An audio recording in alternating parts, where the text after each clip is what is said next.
Me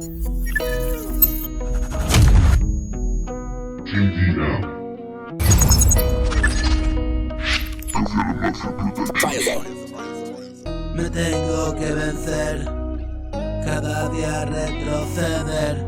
El peso de la historia me limita al correr. No puedo más que caminar y divagar, que todo está planeado. No se preocupe usted,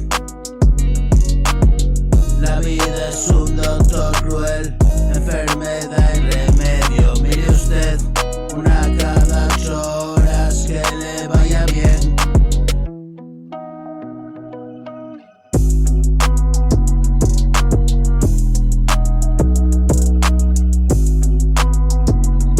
Y voy a 100, a 1000 cafés por hora. ¿Qué le voy a hacer? Siempre algo me devora, y la prisa que le den. Me quedo quieto ahora y algo escribiré. Si no merece aflora, no es estupidez.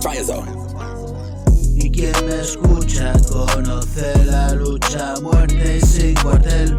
Y no caben contemplaciones para hacerlo bien, y echar un par de huevos a la sartén y unas patatas fritas, así está bien.